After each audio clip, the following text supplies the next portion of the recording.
오늘의 말씀 마태복음 14장 1절에서 2절, 마가복음 6장 15절에서 29절입니다.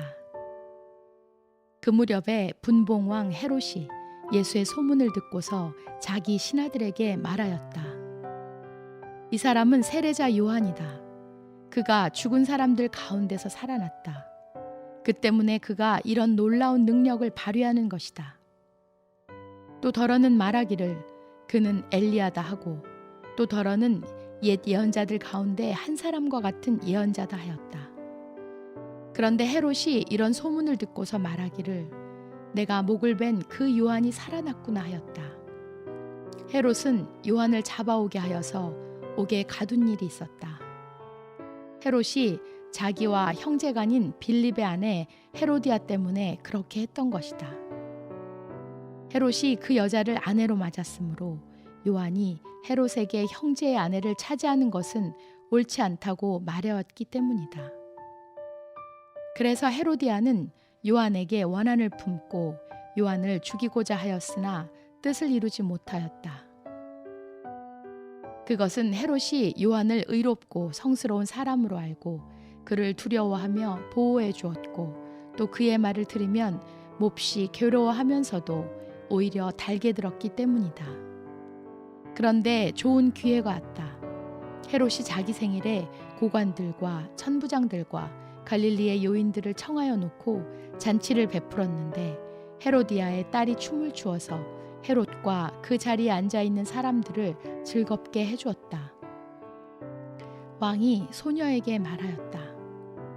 내 소원을 말해보아라. 내가 들어주마. 그리고 그 소녀에게 굳게 맹세하였다. 네가 원하는 것이라면 이 나라의 절반이라도 주겠다. 소녀가 바깥으로 나가서 자기 어머니에게 말하였다. 무엇을 달라고 청할까요? 그 어머니가 말하였다. 세례자 요한의 머리를 달라고 하여라. 소녀는 급히 왕에게로 돌아와서 청하였다. 곧바로 서둘러서 세례자 요한의 머리를 쟁반에 담아서 내게 주십시오. 왕은 마음이 몹시 괴로웠지만 맹세한 것과 거기에 함께 앉아 있는 사람들 때문에 소녀가 달라는 것을 거절할 수가 없었다. 그래서 왕은 곧 호위병을 보내서 요한의 목을 베어오게 하였다. 호위병은 나가서 감옥에서 요한의 목을 베어서 쟁반에 담아 소녀에게 주고, 소녀는 그것을 자기 어머니에게 주었다.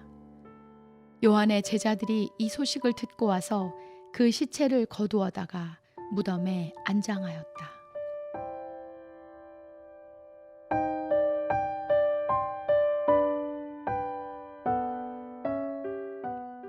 얼어 죽을 것 같은 추위 속에서도 스타킹과 짧은 치마를 고수하는 여자들이 있습니다.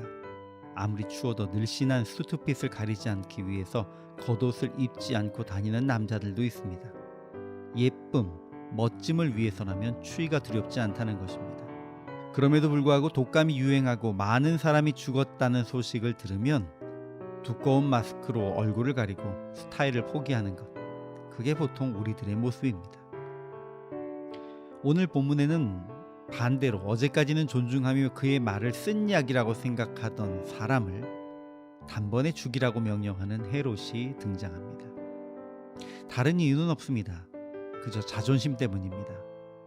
많은 사람이 예수님의 능력 행하심을 말하면서 주님을 세례 요한, 엘리야, 예레미야나 선지장 중 하나라고 말하곤 했습니다. 그런데 이 말을 들은 헤롯은 예수님을 세례 요한이 살아난 것이라고 생각합니다. 세례 요한을 죽이기 직전까지 그는 사실 요한의 조언을 쓴 약으로 삼았습니다. 그러던 헤롯이 자기 앞에서 춤춘 어린 딸에게 약속한 것을 지키기 위해서 하루아침에 요한을 죽이도록 명령했던 것입니다. 우리는 흔히 이것을 헤롯 왕이 자존심을 지키기 위한 행동이었다고 말합니다. 물론 그렇습니다. 그러나 다른 한편으로는 그러면서도 세례 요한을 대하면서 지금까지 지켜왔던 왕의 긍지 혹은 품위, 또는 바른 길로 가려고 나름 노력하였던 통치자로서의 다른 자존심은 이때에 포기했던 것이란 것을 우리는 알고 있습니다. 사실 한 가지 체면을 지키려면 또 다른 체면을 내려놓아야 하는 것이 사람들에게 주어진 딜레마입니다. 스타일을 지키려면 건강을 포기해야 하고 건강을 지키려고 하면 스타일을 포기해야 합니다. 그러나 이것도 저것도 다 육에 속한 것이고 세상의 알량한 자존심일 뿐입니다. 결국 모든 것을 내려놓고 주님 앞에 서기 전에는 세상에 속한 자존심을 지키기 위해 또 다른 부분의 자존심을 포기해야 하는 자기 모순에 빠질 수밖에 없습니다. 하나님을 믿는다고 하면서도 세상의 자존심을 지키기 위해 발버둥 치고 계시는 것이 아직도 혹시 있으신가요? 결국은 그것을 지키기 위해 당신의 다른 부분의 자존심이 구겨지고 있다는 것을 기억하십시오. 그리고 하나님 앞에서 세상의 자존심, 세상의 기준을 하나도 남김없이 내려놓으시기 바랍니다.